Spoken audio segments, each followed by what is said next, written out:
Medalla de plata para Yuri Alvear. Aseguró bronce, buscará oro. Fútbol, Colombia gana y clasifica. Honduras de Pinto saca a Argentina. Cumbre extraordinaria entre presidentes Santos y Maduro en Venezuela para reabrir la frontera. La familia de Natalia Ponce de León calificó como un triunfo para la justicia la negativa de libertad a su atacante. La batalla que están perdiendo los antibióticos frente a las bacterias. Una avalancha de recusaciones contra 60 senadores bloquea el antejuicio político contra el magistrado Jorge Pretel en el Senado. Inicia demolición del Bronx en el centro de Bogotá. Alcaldía destinará 35.000 millones de pesos para comprar los predios de la zona y realizar un proyecto de renovación urbana. Condiciones climáticas habrían causado el accidente de un avión de instrucción en el que murieron 2 personas en Antioquia. Durante su recorrido por Cundinamarca, vicepresidente Germán Vargas Lleras asegura que Colombia está invadida de corrupción. Se están entregando en las regiones licitaciones amañadas.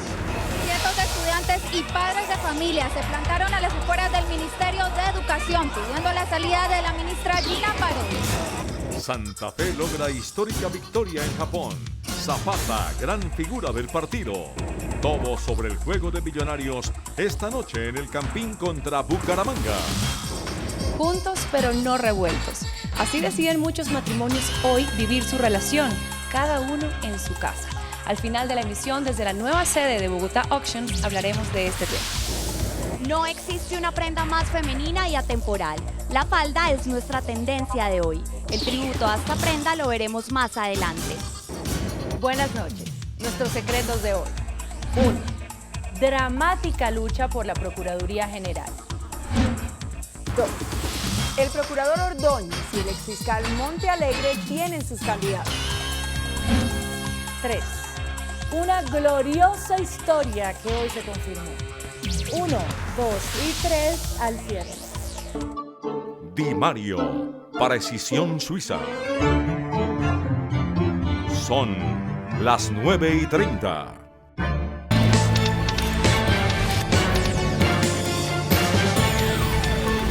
Mañana se realizará en Puerto Ordaz, Venezuela, una cumbre extraordinaria entre los presidentes de Colombia, Juan Manuel Santos, y de Venezuela, Nicolás Maduro. En el encuentro se buscará un acuerdo que permita reabrir la frontera entre los dos países, cerrada desde el 19 de agosto de 2015. Temas de migración, seguridad, lucha contra el contrabando, también el de transporte e infraestructura y servicios fronterizos serán algunos de los que los presidentes Santos y Maduro hablarán mañana en Puerto Ordaz, Venezuela. Después de cumplirse casi un año de cerrada la frontera, el objetivo precisamente es reabrirla de manera definitiva, pero con una serie de condiciones que garanticen un paso seguro, legal y diferente que beneficie a los habitantes de ambos países. Algunas de estas condiciones son la creación de una cédula fronteriza como medida migratoria de facilitación que busca tener debidamente identificada a la población de la frontera. Esta no reemplazará la cédula de ciudadanía. También habrá controles migratorios para evitar que venezolanos que pasen hacia nuestro territorio se queden de manera irregular.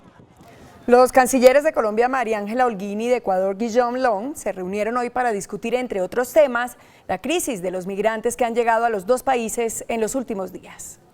La reunión tuvo lugar en el municipio fronterizo de Ipiales, hasta donde llegaron los dos funcionarios para buscar una solución al tema del transporte en la región y a la crisis por la llegada de inmigrantes. Hemos decidido que hacemos una comisión binacional con los ministerios de Seguridad y de Defensa para esa lucha y esa búsqueda de esos traficantes que realmente son los grandes culpables de la situación que viven muchos de los migrantes que hemos tenido tanto en Ecuador como en Panamá, como en Colombia, como en Costa Rica. La ministra reveló que el próximo 25 de agosto habrá otra reunión en Quito para evaluar los avances de los temas de los gabinetes de los dos países. Detenido continuará Jonathan Vega, quien atacó con ácido a la joven Natalia Ponce de León. Un juez negó la libertad por vencimiento de términos. Cuando Natalia Ponce creía perdidas las esperanzas en la justicia de Colombia, la juez 34 de garantías negó con fundamento en normas internacionales la libertad a Jonathan Vega, su atacante. La juez desestimó la teoría de la defensa, quien indicó que la fiscalía había dilatado el proceso.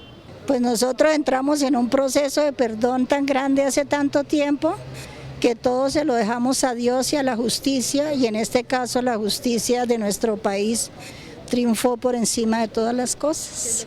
La decisión de la jueza 34 de garantías se fundó en fallos internacionales de la Corte Interamericana de Derechos Humanos. No siempre es posible para las autoridades judiciales cumplir con los plazos legalmente establecidos y que por tanto ciertos retrasos justificados pueden ser válidos para resolver de mejor manera el caso. La solicitud de libertad enfrentó a los dos abogados, Abelardo del Espriella y Antonio Luis González, hasta los puños. Mañana continúa el juicio en contra del atacante de Natalia Ponce de León. Hay preocupación entre la comunidad médica y la población en general por las bacterias que se están presentando y generan resistencia a los antibióticos. La principal causa es la automedicación y el uso inadecuado de estos medicamentos, lo cual los puede volver inocuos. Las bacterias son las causantes de las infecciones en el cuerpo humano. Para tratarlas, hace 88 años crearon los antibióticos. Quitó como primera causa de muerte en la humanidad las enfermedades infecciosas. En esa batalla contra las bacterias, los antibióticos están perdiendo terreno, principalmente porque los pacientes se automedican o hacen mal uso de estos medicamentos. Cuando uno usa el antibiótico por menos tiempo, con la dosis inadecuada o para la bacteria que no es, lo que está haciendo es matando las bacterias que son sensibles y dejando vivas las que son resistentes. Una proteína que logra degradar el antibiótico, otra vez el antibiótico ingresa al interior de la bacteria y la bacteria produce un mecanismo para volverlo a expulsar y que no la afecte. Esa resistencia a los antibióticos generó 700.000 muertes el año pasado y se estima que para 2050 ese número aumente, pero además está generando un alto costo para los sistemas de salud. Si yo encuentro que mi población es resistente a los antibióticos, entonces voy a tener que comenzar a darle antibióticos de otra generación. Hace 30 años tratar una infección urinaria costaba 5.000 pesos. Ahora hay bacterias que para tratarlas deben suministrarles medicamentos de alto costo. Los expertos hacen unas recomendaciones. Hacer uso responsable de los antibióticos, no automedicarse, que los antibióticos sean indicados por el médico y el paciente tomárselos por el tiempo que es, con la dosis que es. El antejuicio político al magistrado de la Corte Constitucional, Jorge Pretel, quedó esta noche amenazado por un largo bloqueo al ser presentada una avalancha de recusaciones contra 61 senadores. Los senadores reconocieron que están sorprendidos por las recusaciones elevadas contra 61 de ellos, tanto por la defensa de Pretel como por un ciudadano que dice actuar a nombre propio. En una actuación que me parece, con todo respeto, dilatoria, porque fuimos las personas que en su momento no aceptamos entregar una licencia al señor magistrado, pues es una actuación meramente administrativa. La comisión instructora explicó que no ha enviado el informe a plenaria porque lo está revisando para no generar nulidades. La ley establece igualmente que se debe hacer un informe y un proyecto de resolución, por eso en ese tema hay que mirar cómo se hace bien todo eso. El presidente del Senado, Mauricio Liscano, informó que estudia si es legal o no que Pretel intervenga en la plenaria cuando se vote el informe de la comisión instructora. Se inició la demolición de los predios que conformaban la calle del Bronx en Bogotá, la olla de tráfico de estupefacientes más grande que existía en el país. El distrito invertirá 35.000 millones de pesos en un proyecto de renovación urbana en la zona. Con retroexcavadoras y maquinaria pesada, inició la demolición del Bronx, hasta hace pocos meses la olla más grande de Bogotá. Esta primera fase vamos a demoler 9 edificaciones y luego vamos a demoler todo el sector. Este predio, conocido como la Casa de Pique, en donde se practicaban todo tipo de torturas, fue el primero en venirse abajo. Un símbolo de lo que era el poder criminal en el Bronx. En la zona se realizará un proyecto de renovación urbana para el que se invertirán 35.000 millones de pesos en la compra de lotes. Una estación del metro también podría pasar cerca al lugar. Además, se respetará un bien de interés cultural en la carrera 15 con calles 9ª y 10ª. Vamos a buscar que tengamos un supercade, muy seguramente estará la alcaldía local de Mártires reubicada en este sector. Casi la mitad de los 36 lotes que conforman la manzana del Bronx están en proceso de extinción de dominio. Además, según la alcaldía, hay 22 predios que amenazan con ruina. En el Hospital San Vicente de Paúl de Medellín se recupera el único sobreviviente del accidente de un avión Cessna que cayó en el suroeste de Antioquia cuando cumplía un vuelo de instrucción. La Fuerza Aérea adelantó el heroico rescate de este sobreviviente. Santiago Vallejo, de 20 años, estudiante de aviación, salvó milagrosamente su vida en el accidente aéreo del Cessna 172. Encuentran a una persona que aún se encuentra consciente, que tiene algunos traumas, un trauma craneoencefálico, trauma en el tórax. La Fuerza Aérea encontró la aeronave en el municipio de Santa Bárbara, suroeste de Antioquia. En el accidente perdieron la vida el instructor Leonardo Arango y el estudiante Luis Alberto Martínez. Cuando el suceso se presentó, nos metimos al satélite y había una dificultad de mal tiempo en el lugar. El avión de propiedad de la Escuela de Aviación Los Halcones cumplía la ruta Cartago-Medellín. El vicepresidente Germán Vargas denunció que en las regiones se están entregando obras con licitaciones amañadas, lo que está generando que el país esté invadido de corrupción. La preocupante afirmación la hizo el vicepresidente Germán Vargas desde el municipio cundinamarqués de Cibaté, donde firmó el contrato de obra para la rehabilitación de la vía Cibaté-Chusacá. Estamos invadidos de corrupción. Eso lo que indica es que los pliegos están amañados, no son pliegos tipo, no están cumpliendo con los compromisos de Invidas. Vargas Lleras se trasladó luego al municipio de Paratebueno, antiguo territorio de la guerrilla de las FARC. Aquí en el municipio de Paratebueno, en límites entre Cundinamarca y Meta, el vicepresidente Germán Vargas Lleras dijo que el gobierno está empezando a entregar obras en donde antes estaban plagadas de guerrilla. Yo la primera vez que vine a Paratebueno fue hace 32 años. Todas las semanas se llevaban alguna persona secuestrada. Esto era el infierno. En esta población, el vicepresidente entregó el acueducto que brindará agua potable las 24 horas. En diferentes ciudades del país se realizaron protestas en contra de los supuestos cambios a los manuales de convivencia de los colegios. En Bogotá, a las afueras del Ministerio de Educación, estudiantes, padres de familia y religiosos protestaron contra los supuestos cambios a los manuales de convivencia, desmentidos por el Ministerio de Educación, y también contra la enseñanza de igualdad de género. Tenemos el derecho de participar directamente con el gobierno en todos los cambios que desde el gobierno y el Ministerio de Educación se pretenden hacer en los manuales de convivencia. Estamos aquí para defender la familia que está constituida por un hombre, una mujer y los hijos. Políticos también hicieron presencia en el plantón.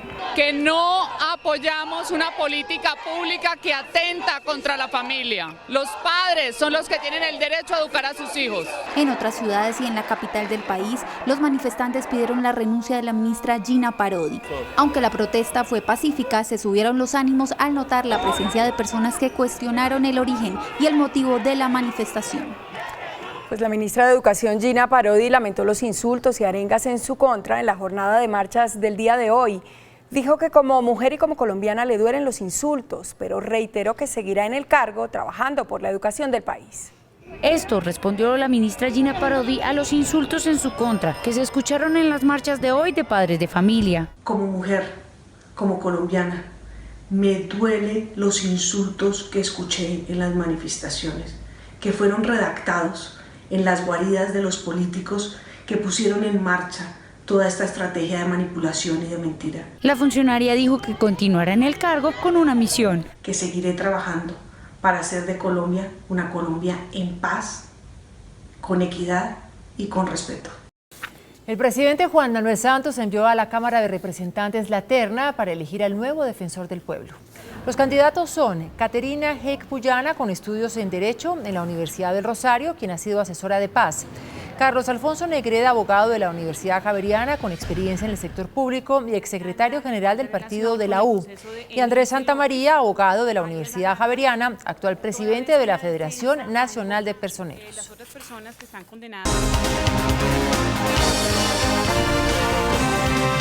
El ministro de Minas, Germán Arce, anunció la puesta en marcha de un plan estratégico para aumentar la cobertura energética en las zonas que durante años vivieron el conflicto armado. A través del programa Paz a la Corriente, el Gobierno Nacional buscará aumentar la cobertura energética en todo el país, en especial en las zonas no interconectadas donde se tendrá acceso con un eventual acuerdo de paz. Se tendrá beneficio para más de 173.000 familias. Es conectar una de cada 3 familias que hoy en día no reciben servicio de energía eléctrica.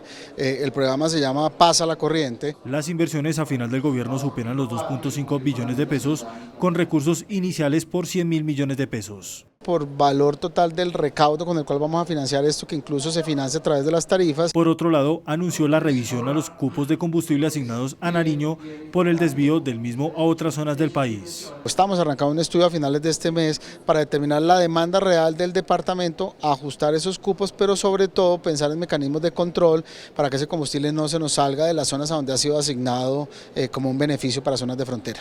El pronunciamiento lo hizo el ministro durante un debate de control político en la Comisión Quinta del Senado. La empresa ETV entregó los resultados del primer semestre del año, en donde destacó un crecimiento en el número de usuarios de varios productos, pero reconoció millonarias pérdidas. Mientras las utilidades en el periodo enero-junio de 2015 fueron de 67.000 millones de pesos, en el mismo periodo de este año se generó pérdida contable por 113.000 millones de pesos. La compañía explicó que la principal razón es el pago de deudas derivadas de la inversión de 2.3 billones de pesos que hizo en los últimos años. El índice de capitalización de la bolsa, que mide el comportamiento de las 20 principales acciones, cerró a la baja. El índice de capitalización de la Bolsa de Valores de Colombia bajó 0,12% a 1.322 puntos. La acción de AB Villas fue la que más subió, con una valorización de 2,61% a 6.300 pesos. La acción de Cementos Argos fue la que más cayó, con una pérdida de 1,36% a 11.600 pesos. La acción más transada de la jornada fue la de Preferencial Bancolombia, al movilizar más de 23.000 millones de pesos. El precio del dólar cerró a la baja. Indicadores económicos del día en CMI.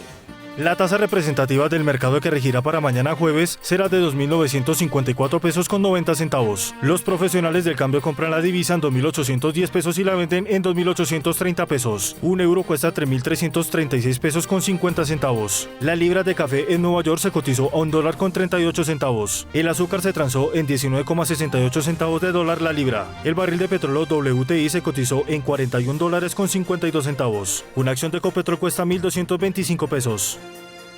Las dos caras de la verdad. Santa Fe, fantástico. Millonarios, bochornoso. Ya volvemos. ¿Entraría usted en la onda de casarse y no vivir el día a día con su esposo o esposa en la misma casa? Después de comerciales, los casados que viven separados. Esto y más desde la Casa de Conservación de los Artistas Olga y Jim Amaral, la nueva sede de Bogotá Auctions. En breve conoceremos la tendencia del día, la falda, la gran protagonista de esta temporada. Hola, muy buenas noches. Hoy los saludo desde el barrio Quinta Camacho, en Bogotá, en una casa de conservación que pertenece a los artistas Olga y Jim Amaral, y es la nueva sede de Bogotá Auctions. Esta es la primera casa de subastas de Colombia, una plataforma comercial para el arte. El 23 de agosto se realizará la quinta subasta de más de 80 obras de arte moderno y contemporáneo, colombiano principalmente. Cambiamos de tema. A sus 46 años, la cantante Mariah Carey está comprometida con el magnate australiano James Parker, quien se convertirá en su tercer esposo. La estadounidense ha tomado una determinación. Una vez casados, cada quien fijará su residencia por aparte. Una decisión cada vez más aceptable y que toman muchas parejas. La cantante norteamericana no solo ha dicho que no vivirá junto a su futuro esposo, hasta las vacaciones las toman en el mismo destino pero en yates separados. Un pequeño ferry los traslada para verse, pero luego cada uno a su barco.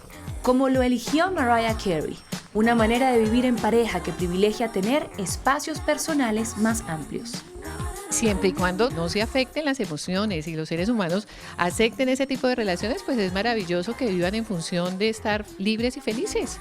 El comunicador Poncho Rentería vivió 21 años en el mismo edificio, pero en apartamento separado del de su esposa Lula Arango, en lo que en Estados Unidos llaman una pareja LAT, Living Apart Together. Es decir, viviendo separados, pero juntos. Es muy saludable el vivir en casas separadas, dos personas responsables con respeto y, caramba, eso de la soledad en casa, mucha televisión, música duro, cocinar uno lo que le provoca, leer 4 horas y que uno no moleste y que no lo molesten, es una de las pocas loterías que quedan en este puñetero mundo. Cada pareja establece sus normas y, desafiando las tradiciones, los que deciden estar juntos pero no revueltos proponen una nueva manera de vivir una relación estable, pero calabaza a calabaza, cada quien para su casa. Hay que ir hasta Egipto para conocer el tesoro de Tutankamón. En Bogotá se inaugura un recorrido en el que podemos conocer más de este enigmático faraón. Aquí se encuentra un novedoso espacio de entretenimiento con temática egipcia y hoy vamos a conocer de qué se trata. Síganme. La misión consiste en completar un recorrido en el que el aventurero participante se siente un verdadero expedicionario. La primera parada es el despacho de un arqueólogo donde se encuentran las pistas necesarias para continuar con el misterioso recorrido. En un segundo espacio se debe resolver un laberinto para dar paso al tercer y último reto, que consiste en descifrar algunos símbolos para finalmente obtener la clave del cofre que guarda el anhelado botín. En 60 minutos usted se transportará a una expedición al modo Indiana Jones, viviendo una novedosa forma de entretenimiento al estilo de las películas que tanto le gustan. La falda es sinónimo de elegancia y seducción. Esta prenda es la tendencia de hoy de Alejandra Tamayo.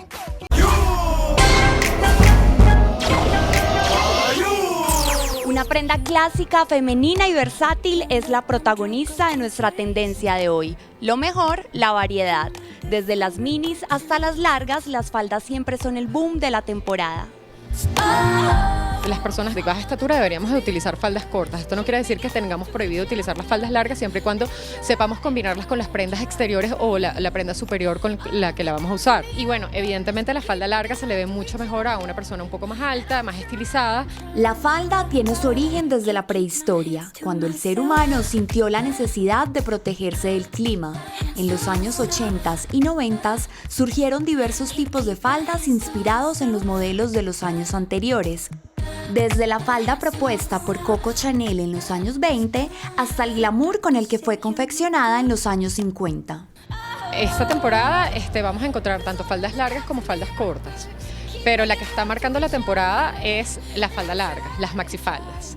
Estas las vamos a encontrar en colores estampados, en colores lisos, con bordados. Las faldas hoy nos inspiran y le rinden un tributo a la feminidad. Feliz noche, nos vemos mañana. Desde la sede de Bogotá Auctions, en Quinta Camacho, en Bogotá, me despido por hoy deseándoles que tengan una muy feliz noche. Nosotros nos vemos mañana. Chao. Después de la pausa, nuestros secretos de hoy. 1. Dramática lucha por la Procuraduría General. 2. El procurador Ordóñez y el exfiscal Montealegre tienen sus candidatos.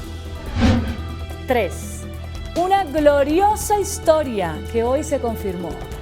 1, 2 y 3 después de comerciales.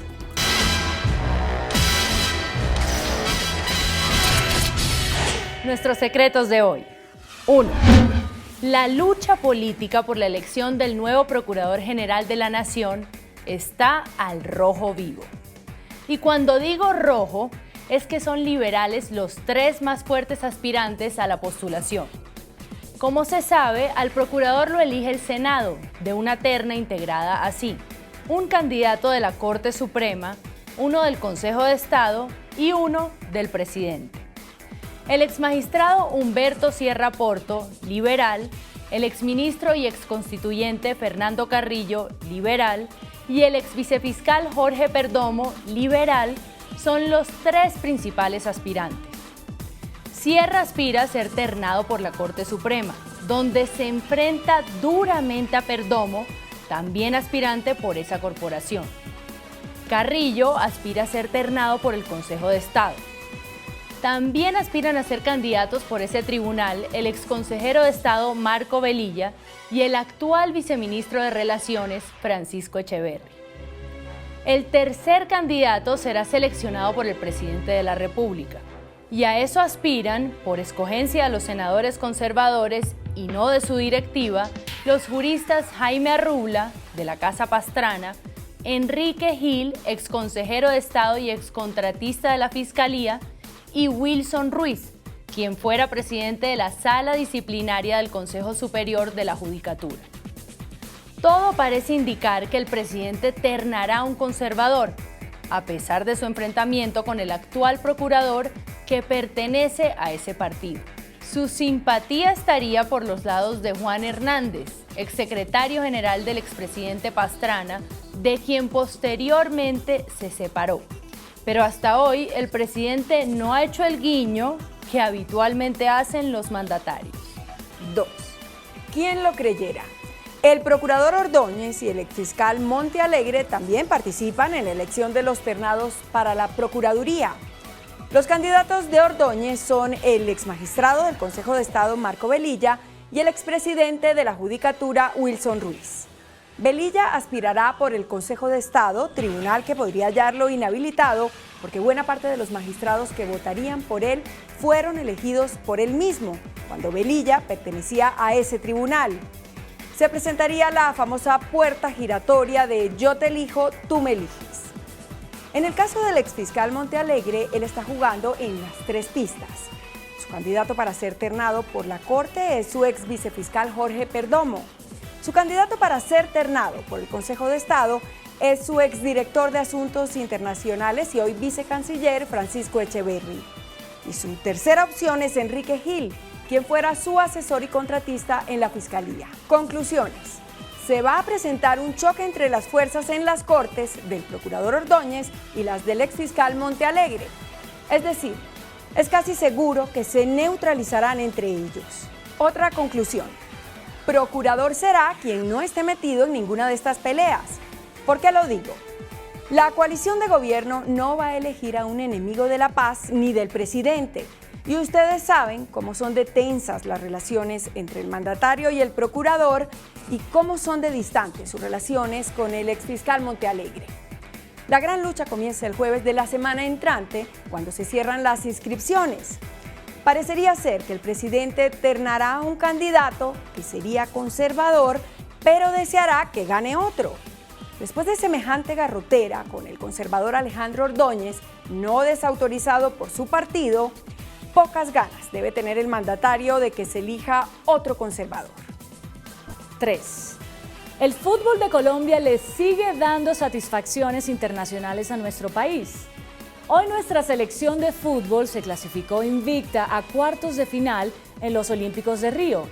Hace apenas 2 semanas el Atlético Nacional se coronó campeón de la Copa Libertadores. Y hoy el Santa Fe de nuestra alma y nuestro corazón se coronó campeón intercontinental de la Copa Suruga, que enfrentó al campeón de Japón con el campeón de la Sudamericana. Santa Fe enfrentó a Kashima, campeón de Japón, y lo derrotó con este golazo de Humberto Osorio Botello. Por atrás de todo la pide López, también va llegando Salaberry, la mete Gómez. ¡Gol! Osorio. ¡Gol!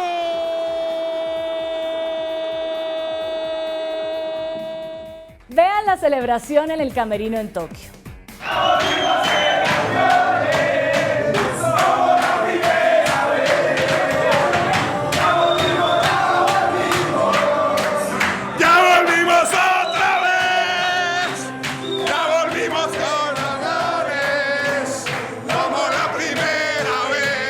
Volveremos, volveremos, volveremos otra vez, volveremos a ser campeones como la primera vez. ¡Yupi! Hasta mañana, que descansen.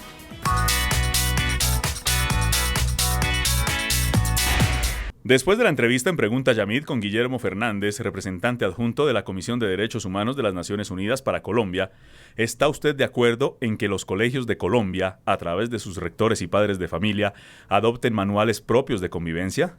Sí, 90%. No, 10%. Esta noche la Fiscalía abrió una investigación penal y disciplinaria contra funcionarios del CTI que permitieron que el alcalde de Yopal, John Torres, realizara fiestas e ingresara elementos prohibidos en las celdas de los juzgados de Bogotá, donde se encontraba detenido. Muy bien, hasta aquí las noticias. Gracias y buenas noches. Nos vemos mañana, como siempre, en CMI La Noticia.